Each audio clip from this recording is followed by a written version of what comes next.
Pardon the interruption, but I'm Mike Wilbon. You're not the only one hosting from home today. Tony Kornheiser from home? That seems unprofessional, doesn't it? Seems remarkably comfy. All the comforts you like of, home. Home, yeah. No, it's fun. Yeah. How do we get away with this? It's really actually fun to go to work. Welcome to PTI, boys and girls. In today's episode, the WNBA All-Stars beat Team USA. Xander Schauffele wins the British Open, and the Dodgers sweep the Red Sox. But we begin today with the United States Olympic basketball team beating Germany by 4 points this afternoon. This was a close game, but not as close as the nail-biter over South Sudan over the weekend. Wilbon, Germany is one of the contenders to get a medal. They have Dennis Schroeder and the Wagner brothers and Daniel Theis. You have said the United States team is in jeopardy of losing a game or two in the Olympics. Did this game change or enforce your opinion? Tone, I think it reinforced it. And I still expect the United States to win the gold medal. I expect the U.S. team to do that.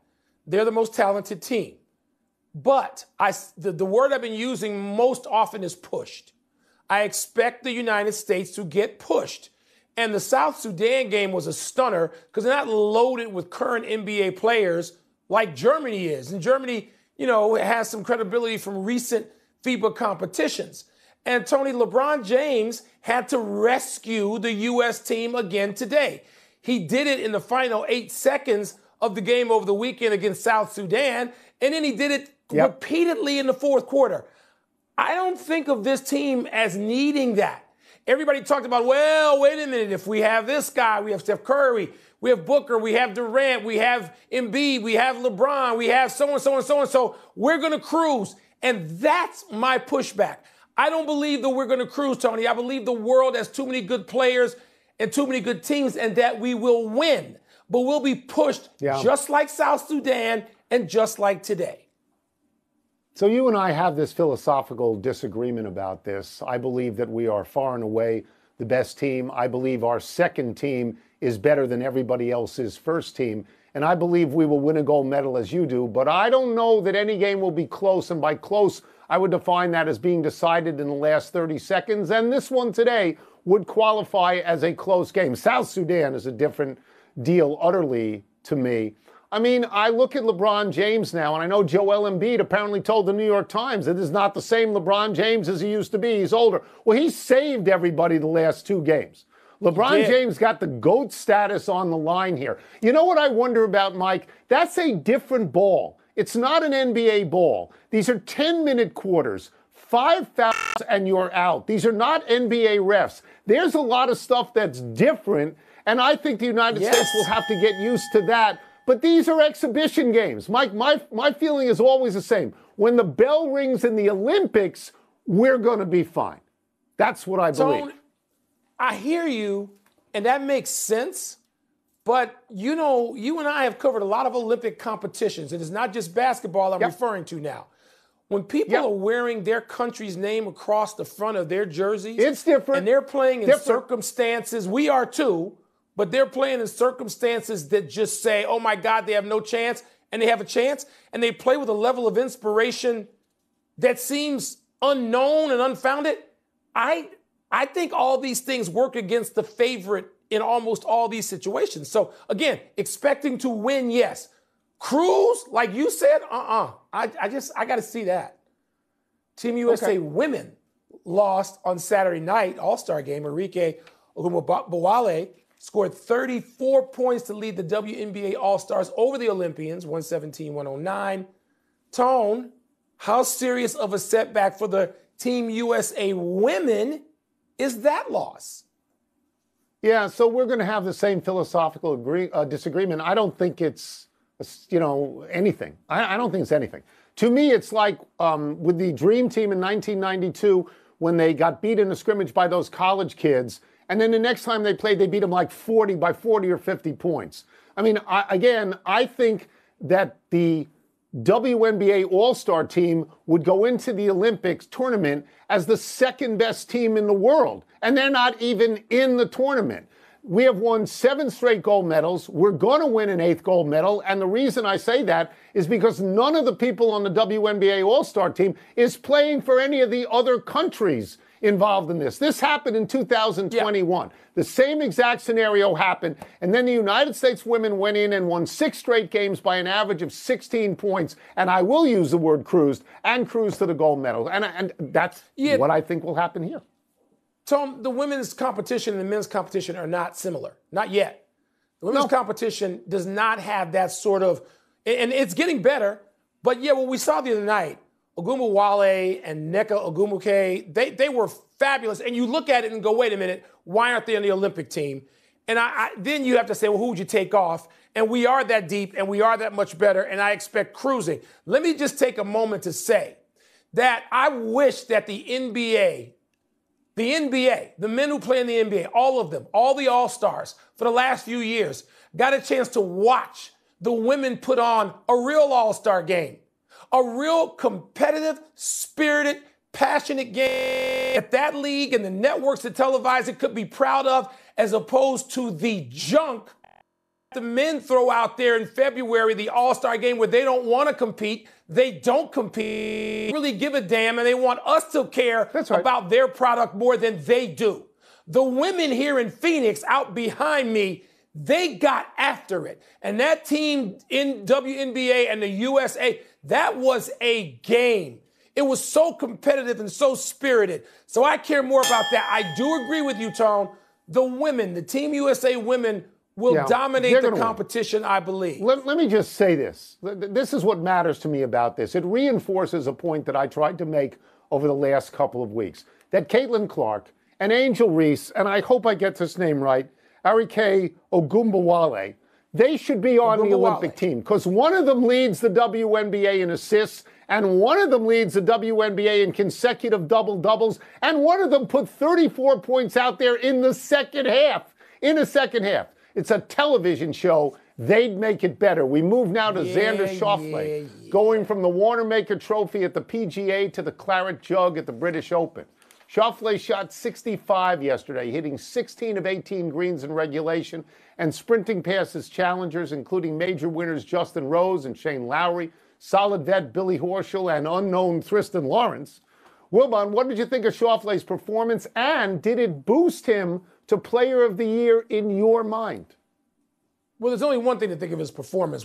That's unanimous. It was a great performance. You mentioned how many greens in regulation he hit. He was just as steady as you can get. Now, obviously, yesterday's weather was not Thursday, Friday, Saturday weather. That's right. In Scotland. But still, to play that way with all that pressure on the line, it was an amazing performance. You and I talked several times during that.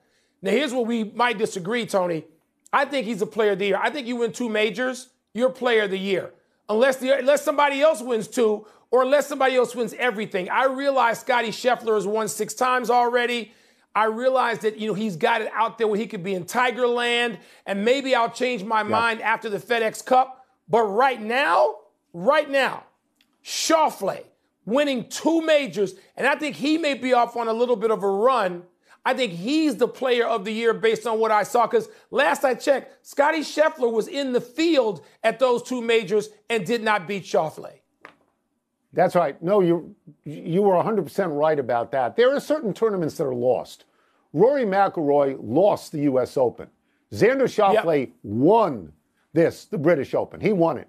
He was 4 under on the back, along with all those other statistics, and he shot 65 when his competitors, like Justin Rose, shot 67, and Horschel and Lowry shot 68. Nobody gagged in this thing. He went out and he won it. It is his second major. He is playing like a freight train right now. I understand how much credit goes to Scottie Scheffler, and it is deserved. He is the number 1 player in the world right now. Deserved. But I think that Schauffele has established himself as higher than his contemporary American players who've won majors. And I mean Jordan Spieth and Justin Thomas and Colin Morikawa and Bryson DeChambeau and Brooks Koepka. I think whatever rung they're on, Schauffele is up 1 now. I think it's the hardest major to win because of the weather, the British Open. And we had 3 days of rain, 3 days of that. The bunkers on those courses are fiendish. There are traps out there. There's stuff out there in British Open courses that you do not see in America. He has won 2 majors this year. He's finished in the top 10 in all 4. Nobody does that except Tiger and Nicklaus. Nobody does that. So while I am not certain he is better than Scheffler, I think he is inched ahead right now. And Mike, if he wins the Olympics, which he did the last time, then I do agree he is the player of the year. Then I do agree he's the player of the year. So, and by the way, he said, Tony, he said that was his best round ever. He said it was the best round ever. He did. You're confronted with bunkers like that you can just pick the ball up and toss it out. Pick it, throw it out. I don't think that's going to pass. Throw it out. I would do it. Let's take a break. Coming up, does the Dodgers sweep of the Red Sox mean everything is back on track? And should a manager really get tossed while delivering the lineup card? You wouldn't do it. You would get in the bunker. You would try your best to get out. You got a pretty good sand game. I've seen it. I've been there for years. I would try to get out, but then I would say, is anyone looking? And then I would toss it. I would just... Time to mine the minions for content. Let me see what's first. Mail time! Go to the glasses here. By sweeping the Red Sox, did the Dodgers convince you there's nothing to worry about? All right, I'm going to match you and go to the glasses. Tony, I'm not going to say there's nothing to worry about. There's good news on the horizon, which is more important than the Dodgers sweeping the Red Sox, who have been 10-3 on a nice little stretch of their own. And the news is this, and this is what is encouraging for the Dodgers. They've announced that Glasnow is back in the rotation, scheduled to pitch Wednesday, Kershaw Thursday. And I would say it doesn't get better than that, but then Mookie is going to be back sometime in August, and August is only 10 days out. So when you get Mookie back, I think that's good news. That's better news than any daily result, even though we're now later in July. So I think that's the big news and the good news for the Dodgers, other than beating the Red Sox and sweeping them. If you ask me, am I convinced? No, 1,000 times no, I'm not convinced, because they need pitching. You have to see Glasnow. You have to see Kershaw. You have to know that Yamamoto is going to come back before the end of the season. I think pitching is a bigger deal than hitting than you do. The Big Maple threw the first 3 pitches last night. He was down 2-0, and he was released after the game. So there's stuff going on there. But that's not the story of last night's game. The story of last night's game is Shohei Ohtani. Did you see that home run? Did you see it? It was 473 It wasn't even the biggest feet. home run in the league. I mean, it was great. That's what he does. We'll get to that. It was out of the stadium. Dodger players in the dugout were agape at this, and they see this guy every day. I know that you don't care about launch angle, but here's that launch angle. It was up. It was up. He killed it. Just killed it. Tony, I've been to Dodger Stadium many times, as you have. And I don't need the numbers to know that if you hit a ball there at Dodger Stadium, that's an amazing feat. But that's what Shohei does. He's making the, astounding look ordinary. More memorable Giants moment. Jorge Soler's 478-foot home run, or Bob Melvin's ejection while delivering the lineup card. Now, Soler, Tony, for me, it's sort of irresistible. I still pay attention to Soler, who was a former Cub. He was on that roster in 2016 when the Cubbies won the World Series. And Soler can hit him out of anywhere. I mean, Schwarber isn't the only bomber, the only masher the Cubs gave up from that team. So Soler hitting it that far, which is further than Ohtani. But this is it to me. That's right. This is straight out of the pages of Billy Martin and Earl Weaver when they would be upset from something like 2 games earlier, and they go out there like Melvin did, who was upset at a called third strike. I don't know he's upset. It doesn't matter. And you get tossed before the first pitch. That's the bigger deal, or at least the cooler thing. The home run was gargantuan. I just talked about Ohtani, so you know that I love long home runs. But long home runs in the thin air in Colorado are rather routine. A little less. Ohtani, just this year in Coors, hit one 476 feet. So I agree with you. I agree with you that it is the ejection before the game even starts. Melvin goes out there. All the umpires are assembled at home plate. It's the Chris Conroy crew. And Melvin wants to review past incidents in the series. There was a hit by pitch that he didn't like. There were balls and strikes he didn't like. He got halfway through the disgorge and he get out of here. He thumbed him before the game even started, which is wild. That's a Billy Martin move. It's a Billy Martin situation. Maybe they don't need. I don't know. The guy. I don't. If you get thrown out before the game, that's highly unusual to me. Don't you think Billy and Earl had done that at least 2 times each? They had to get ejected. I'm sure they did. I just don't think of Melvin as that kind of guy. Enough email. No. I don't think Melvin is that kind either.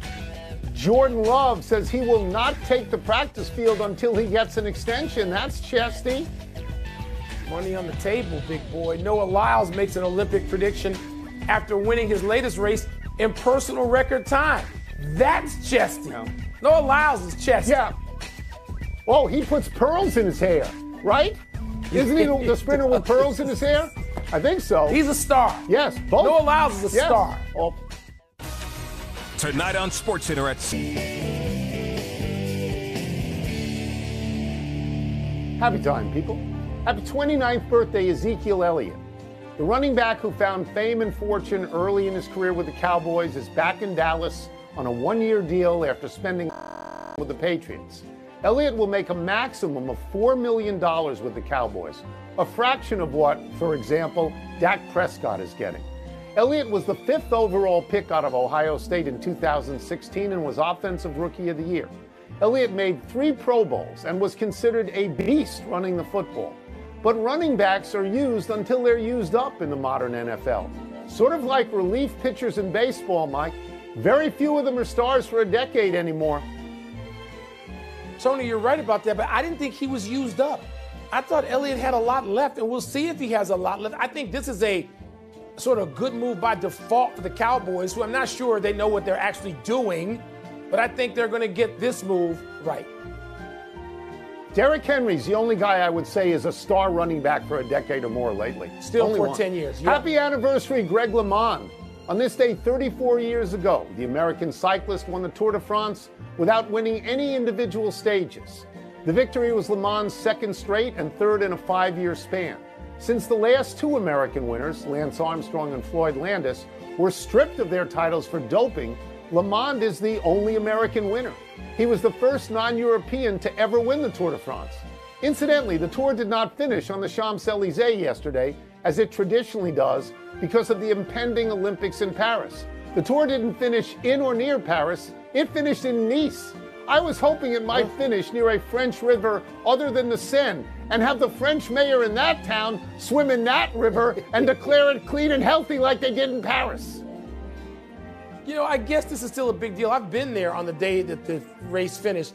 Lance Armstrong, fraud and cheat that he is, he seemed like he killed interest in this for a lot of people.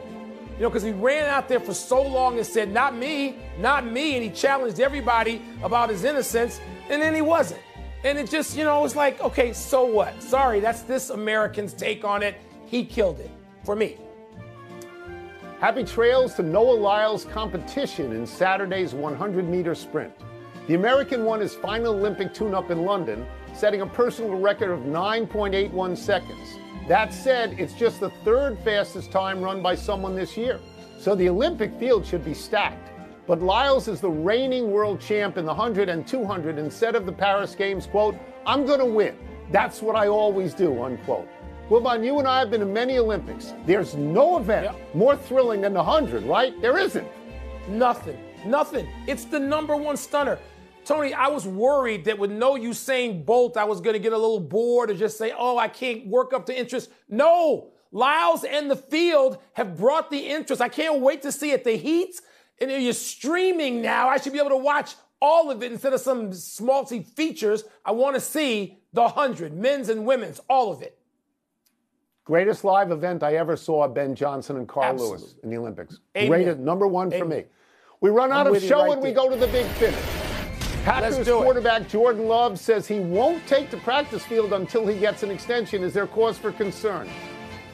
That's if he doesn't get an extension and if he's a couple of weeks into camp, then you can wake me then. Not yet. Bengals coach Zach Taylor says Joe Burrow has been fully cleared for contact. Is that a big deal? It's an enormous deal. The Cincinnati Bengals rise or fall with Joe Burrow. He's one of the 2 or 3 greatest quarterbacks in the league today. LeBron will be the USA flag bearer at the Paris Olympics. Does that make sense to you? Yes, it does. Voted on by fellow U.S. Olympians. Steph Curry nominated him. He's the most famous and accomplished U.S. Olympian. Certainly most famous, isn't he? Braves second baseman Ozzie Albies is out 8 weeks with a left wrist fracture. Your thoughts?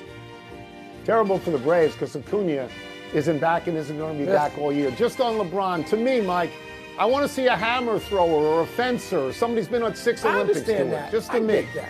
Just to me. Last one, Spencer Dinwiddie agreed to a 1-year deal with the Mavs. Is that significant?